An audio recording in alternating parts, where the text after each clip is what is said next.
this story broke today. That this guy Pat, a DJ from Houston, shot and killed Takeoff. All right, man, that's crazy. So a DJ, not just some gangbanger, killed him.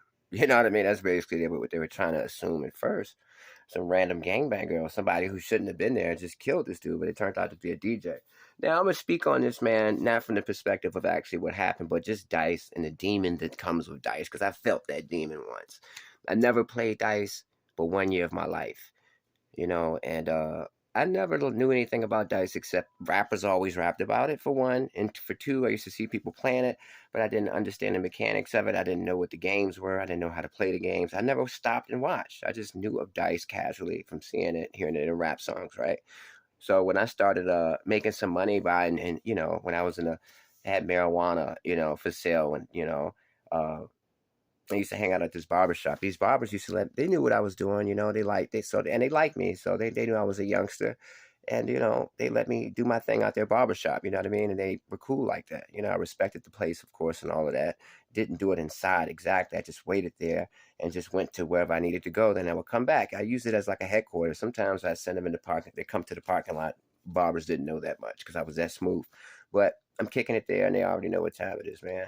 So they play dice. These guys are in their late 30s, early 40s, early 50s. I'm 20, 21, whatever. And, they play craps, they play CeeLo.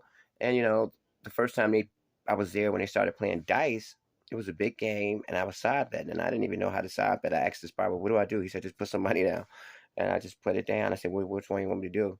Do this one. And I just won 700, won 700. Then naturally I started getting knowledge of it. Then once they started playing CeeLo on a regular basis, and that became the mainstay at the shop, I would win money, and it's an addicting feeling, man. You know what I mean?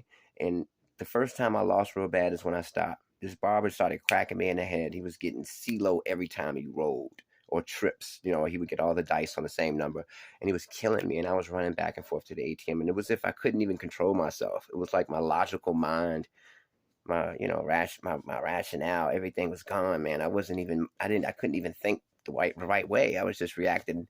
I was like under control by a demon, and it was the dice demon. And when your adrenaline's pumping like that, and it's like you're not thinking rationally, man. You're being controlled by adrenaline, basically. So and like I said, that dice demon made me go run back and forth from the ATM getting money just to get my head cracked. I should have realized, this guy has a hot hand. Every time he rolls, he's getting something crazy. I need to step back. But I didn't, because that dice demon. So after I experienced that loss, man, I stopped, man. So, it's just like this, man. Think about the Tupac situation when he died in Vegas. He got into a fight at the MGM Hotel, right? After the fight between Tyson or whoever, he got into a fight with his killer, basically. But his killer didn't kill him right in the hotel lobby where they got into the fight. You know what I mean? Nowadays, that would have happened. And I'm going to ask you, why would that have happened now? Because everybody's strapped. Because it's so easy to get an arsenal. Because these dudes are walking around with arsenals. Everybody has at least 50 to 100 bullets. Everybody has some type of crazy Glock. Most of them have a switch on them, converted it to a machine gun. So nowadays, yeah, Orlando Anderson or whoever allegedly killed Tupac would have killed Tupac right in the hotel room. But back then in '96, he had to actually go hook up with his homeboys, devise a plan, and get in the car because the weapons are in the car. And actually, I don't even think they had weapons. I think they had to hook up with somebody else and get them to bring them a weapon.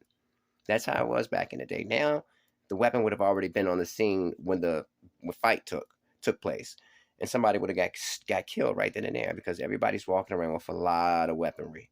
You understand? And that's the difference between now and back in the day. You can get it anywhere at any time because everybody always has their pistol or their whatever kind of gun they got on them anywhere, anytime. They don't leave it in the car. They don't leave it in the house until they actually feel like they need it. They take it with them everywhere, and they've got all of these bullets, and it's really crazy. It's like the Wild Wild West in a way, So you can die anywhere at any moment. Easily. A DJ killed Takeoff under whatever conditions or whatever. I can't really say much about it because I don't know, but all I know is people are getting killed in public places, random places, and it's really understandable. It's because everybody's strapped. You know what I mean? So.